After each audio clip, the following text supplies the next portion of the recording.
You mentioned earlier the different rites of exorcism. One was from the 17th century, Yes. I think you said, and one was like 1950 something? 1998. The new one just came out. Which do you use, and do you have an opinion on which one is better? If that's Pope even- Benedict gave permission for any exorcist who's stably appointed to use any of the rites that are out there. Do you mind if I ask which you use?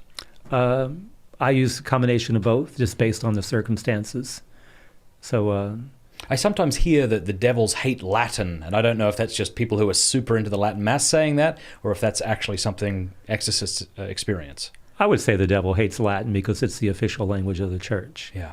And because the devil wants to reject the church, then he would want to reject the But have language. you encountered that as you've prayed with people, whether it's been more efficacious to pray in Latin than another language?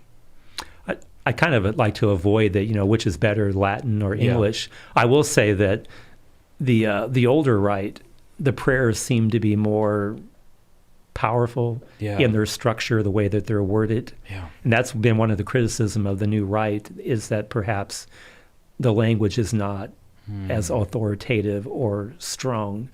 So I will always begin using the new rite, and then if I feel like I need an extra oomph, so to speak, then I will rely on the older rite of the church. But for me, the most important thing is that whether it's the new rite or the old rite, it's the prayer of the church. Yeah. And that, to me, needs to be what's primary, because the devil knows, he's all about division. And if he knows that there's a debate in the church about old rite versus new rite, he certainly want to get involved in that to see if he can spread some of his division. So to me, the personal charism of the priest is even more important. If I'm not in a state of grace and I'm trying to do an exorcism, nothing good is going to come from that. Ex opere operato, meaning when a priest celebrates the sacraments, they're always efficacious, even if the priest Is himself, unbelieving or sinful. Yes, but that's not the case in an exorcism. So the charism of the priest does matter in an exorcism, which is why if I'm going to do an exorcism, I will prepare myself. I will go to confession, spend time in prayer, celebrate Mass. So I really want to lay it all out before God, so to speak, so that the devil doesn't have anything to attack me with during an exorcism. You mentioned 4 signs of the demonic being manifested in people's lives: super strength, or knowing languages they shouldn't know, knowing information they shouldn't know, and an aversion to anything of aversion sacred. to anything sacred. Could you give us examples of these? I mean, the super strength, Latin, maybe examples of each that you can think of. Yeah, so one of the exorcisms in Rome was an elderly man, when the demon manifested, jumped up out of the chair and lifted the old metal swivel chair above his head with one hand. So again, you need some bodybuilder to be able to do that. So that is a sign. It doesn't seem that heavy, does it? Picking up a swivel chair? I mean, I can do it. And I guess he's an old man, so it seemed a lot more difficult. And obviously this is someone that I had, you get to know them, because a lot of the people that I encountered in Rome were coming back from multiple appointments. That whole scenario, by the way, Father Carmine, his parish church was St. Lawrence outside the walls.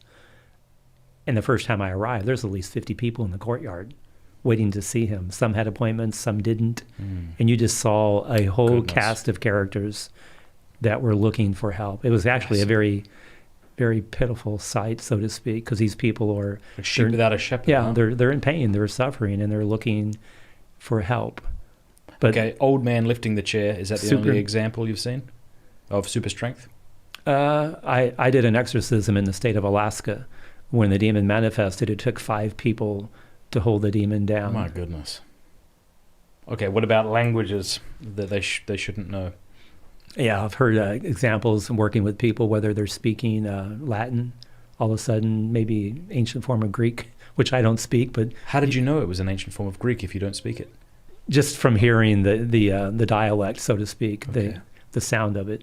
I like to study languages, so I've studied Italian and Spanish, and I know some Russian. Nice. Just based on my ethnic background, so to speak. So Okay. Yeah, so there when demons, and obviously I would know that, in my preliminary investigation, the person in front of me doesn't know Latin. And okay, so it's not possible that they're just speaking gobbledygook, which you're mistaking for Greek. Correct. I mean, that could be possible. I'm thinking as a skeptic now, who would say, I don't know, maybe this person's just talking in tongues the way modern evangelicals do, and you're mistaking that for some other language. And I would, in those cases, that's why I would have, whenever I meet with somebody, I would never meet with anybody one-on-one, especially in today's world. Yeah. So I would always have the person who's afflicted, and then when a family member or a friend would come with them, I would have another priest. So if I believe that, there are priests that are skilled theologians in all kinds of languages, and I would have maybe one of them present just to have them weigh in with their theological expertise.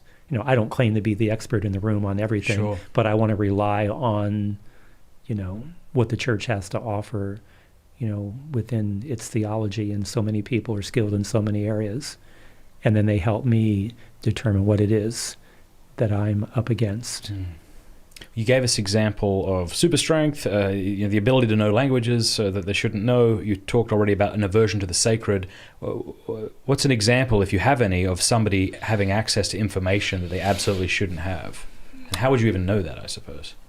Well, because working with folks, whenever a demon manifests, it will always try to determine who's the weakest link in the room. Wow.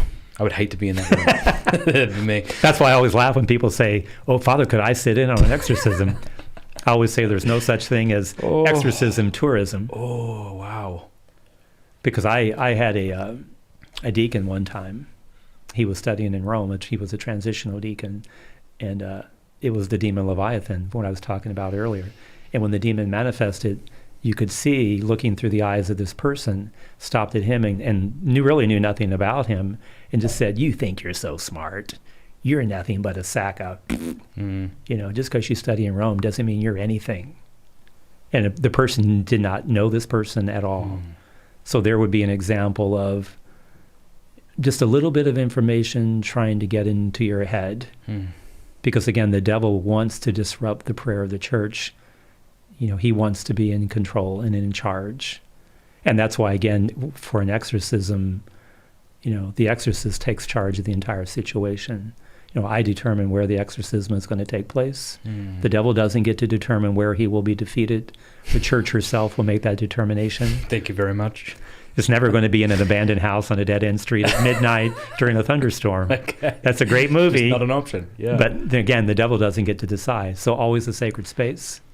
So it could be in a chapel or in a church, a place that's going to provide some sense of privacy. I mean, we don't want somebody just walking in who's stopping into the church, to light a candle or say a prayer, all of a sudden encounter an exorcism. That would be inappropriate. Again, I determine who's going to be there. Myself, the one afflicted, a family member, other people that are going to be there to pray, to represent the community. And then we will begin. Thank you for watching this clip. You can click here to watch the full episode. And I want to say a big thanks to our sponsors and to our amazing patrons for making all of this possible. Please do us a favor before you go. Click that subscribe button and then the bell. And that way YouTube will be forced to let you know every time we put out a new episode.